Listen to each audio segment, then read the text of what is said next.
ఒకరోజు తారకాసురుడు అందరినీ సమావేశపరిచాడు. వారితో, నేను దేవతలను జయించి నా తల్లి దుఃఖాన్ని దాటించి నిజమైన తారకుడును అవుతాను. దైత్య బలంతో పాటు నా రథాన్ని సిద్ధం చేయండి అని చెప్పాడు.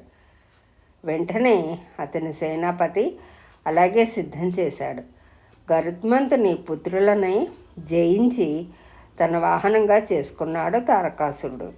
అసామాన్యమైన రథం మరియు మహాపరాక్రమవంతులైన దైత్య నాయకులతో యుద్ధానికి బయలుదేరాడు. తారకాసురుని ధ్వజం విచిత్రమైనది. అది వివిధ రూపాల్లో కనిపిస్తూ ఉండేది. ఈ విధంగా యుద్ధానికి వస్తున్న దైత్యులను చూసి దేవదూత అయిన వాయువు దేవసభలో ఉన్న ఇంద్రుడికి ఈ విషయం తెలియజేశాడు. ఇది విని దేవేంద్రుడు గురువైన బృహస్పతిని తరుణోపాయము అడిగాడు. అప్పుడు బృహస్పతి, దేవేంద్ర, రాజనీతిలో సామధాన భేద దండోపాయాలను ఉపయోగించాలి. రాక్షసులు చెడు మరియు దుష్ట స్వభావం కలవారు కనుక దండోపాయమే ఉచితమని తెలియజేశాడు. అది విన్న ఇంద్రుడు దేవతలను యుద్ధానికి సన్నద్ధం చేశాడు. సేనాపతిగా యముడు నిలిచాడు. ఇరుపక్షాల మధ్య యుద్ధం మొదలైంది. రాక్షసుల సేనాపతి దేవతలను ఎందరినో బాధించాడు. ఇరుపక్షాల సేనాపతుల మధ్య భయంకరమైన యుద్ధం జరిగింది. కాలనేమి ధాటికి దేవతలందరూ మూర్ఛపోయి తేరుకొని విష్ణుమూర్తిని ప్రార్థించారు. తర్వాత విష్ణువు హెచ్చరికతో కాలనేమి భయంతో పారిపోయాడు. తర్వాత శ్రీహరి ఇది తగిన సమయం కాదని వెనుదిరగగా ఇంద్రుడు, నీవే వెళితే మాకు దిక్కు ఎవరని ప్రార్థించాడు. అప్పుడు ఆ స్వామి, తారకుడు 7 సంవత్సరాల బాలుని వల్ల ఓటమి పొందుతాడు కాబట్టి బాలుని గురించి ప్రయత్నించండి అని తెలియజేసి వెళ్ళిపోయాడు. తర్వాత తారకుడు స్వయంగా దేవతలను అందరినీ జయించి వారిని బంధించి తను ఇంద్రస్థానాన్ని పొంది తనదైన రాజ్యాన్ని నిర్మించుకున్నాడు.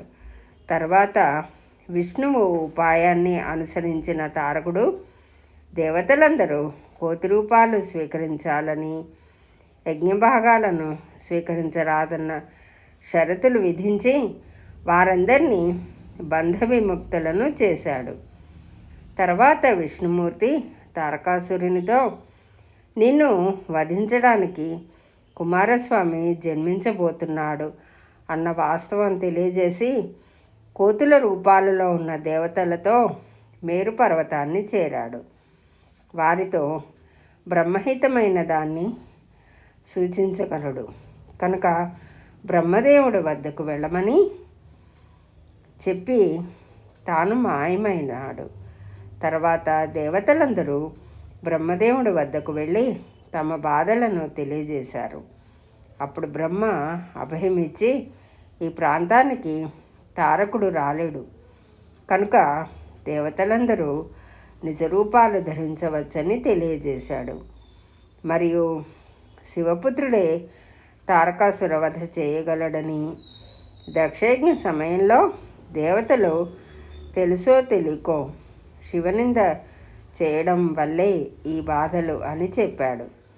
హిమాలయాల్లో తపస్సు చేస్తున్న శివుడు మరియు శివసేవ చేస్తున్న పార్వతి విషయం చెప్పి వారిద్దరి కళ్యాణం జరిగితే కుమార జననం జరిగి దేవతల కష్టాలు తొలగిపోతాయని తెలియజేశాడు. అది విన్న దేవతలు ఆనందించి తిరిగి కోతుల రూపాలను స్వీకరించి మేరు పర్వతానికి చేరుకున్నారు. తర్వాత శివానుగ్రహానికై తపస్సు మొదలుపెట్టారు.